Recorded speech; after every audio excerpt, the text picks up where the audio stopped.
Hey YouTube, Eagle Run 23 here. Thank you again for getting us up there to 6,000 subscribers. I did not expect that, and I remember just, gosh, the first couple hundred subscribers, and then never thought I'd pass 1,000, and then 3, 4, 5, 6,000 came so quick. It's been about 18 months, and our channel has doubled from that 2,500 to 5,000 and now 6,000. Super thanks. I'm glad that you guys enjoy what I'm doing, because I'm not really doing crazy production quality stuff here. This is just a vlog of what I'm working on at my workbench, and mostly that's firearms stuff, but it could be anything. So I am just a professional homeowner doing my own things here and having a great time doing it. Now, while I'm thanking you for being a subscriber, make sure you are subscribed, because here's the thing. I can see the percentage of people who are subscribed and who aren't. And that number is a crazy number. 97% of you that watch my channel are not subscribed. That is wild to me. What can I do to earn your subscription?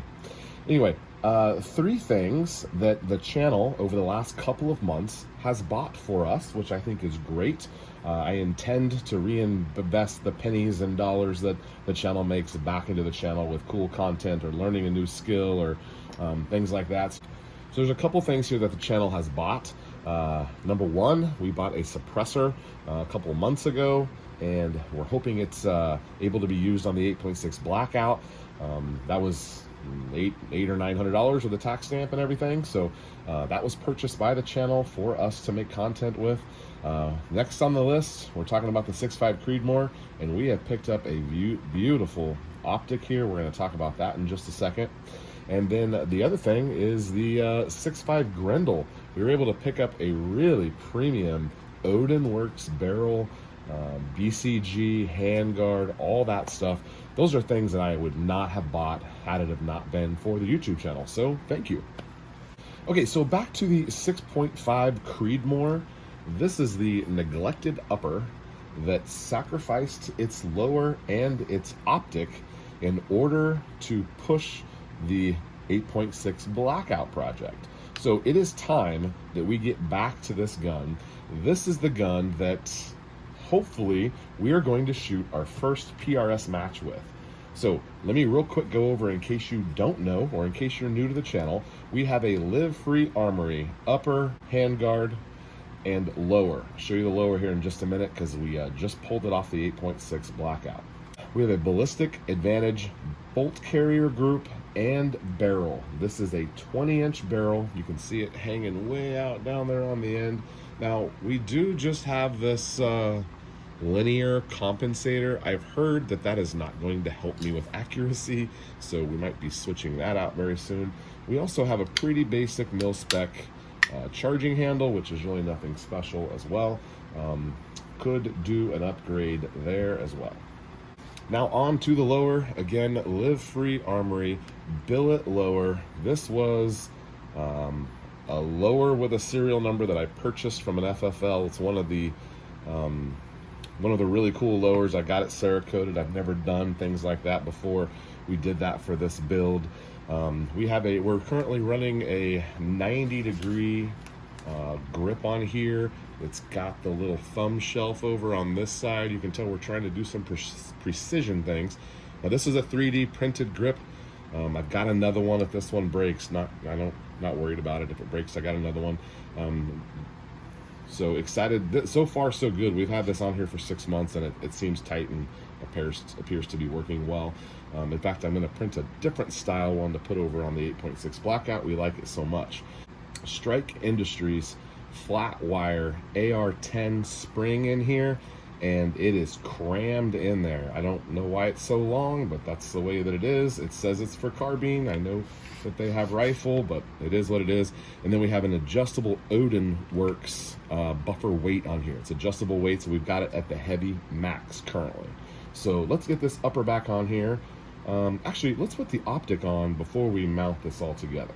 This is a Vortex Viper. It is the PST 5 to 25 zoom. I have never had an optic this powerful. Big fan of Leupold optics, and I've got a 4-16 and a something to 18, and I've got a 1-4 that are all Leupold. I had intended for this one to be a Leupold, but I saw the deal on this one, and look at that little fly on there. They had a great deal on this one, and I decided to pick it up and try it. Of course, they have a cool warranty and all those sorts of things, but I just felt like it was the quality and magnification, the zero stop, the adjustable turrets.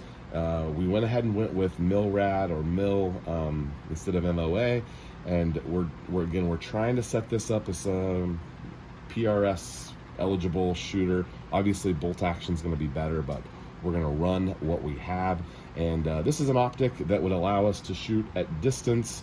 I'm not a long distance shooter, but I'm going to learn, and I'm hoping that this can help us get there.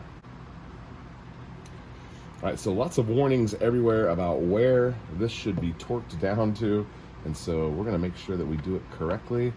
And I wonder if they have a torque that fits for us. That's too big, and this one looks too small.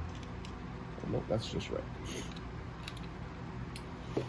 Okay, so I'm gonna have to leave you here because I can't show you how to put this thing together. I know that's silly. There's really nothing to it. Get it in there and tighten it down. Check your torque spec. Don't crush your $1,000 optic. Do what the instruction manual says. I'm hoping I don't mess that up. All right, we'll be back here in just a second. All right, well, here it is. Went ahead and put the sunshade thing on there. That's a freaking long scope. Holy cow. I'm also having some issues. I've got the scope pushed back. I could maybe go back a little bit more. I don't like how close this is to the charging handle, but I don't know what can be done about that. We're just gonna have to play with this a little bit. I can push the scope back a little bit. I thought I would want it forward, but really it could probably go back maybe a ½ an inch, and that might help me with the eye relief. We'll shoot it and play with it and see what we think. This gun has it's been in the background for so long, and then I got it working, and then it got cannibalized for the 8.6 blackout. I'm really excited to have this back, and I can't wait to go shoot it again. I've got tons of ammo for it, and we've got reloading stuff going on with it. Never had an optic anything near to this. I've always just kind of shot cheap stuff up to 12 or 14 zoom. This is twice that. So anyway, lots to be excited about here, and I'm hoping to do some ultra accurate things. We've got the barrel, the bolt, the 2-stage trigger, the optic. I think we've got some things here that can really help us achieve some accuracy. All right, well, that is what I've got for you now. If you're interested, you can go back and kind of check out what's been going on with the Creedmoor, but I kind of brought you up to speed a little bit today. But if you got any questions or wonder how I got where I'm at right now, shoot me a message or leave a comment. Thank you guys so much. We'll see you on the next video.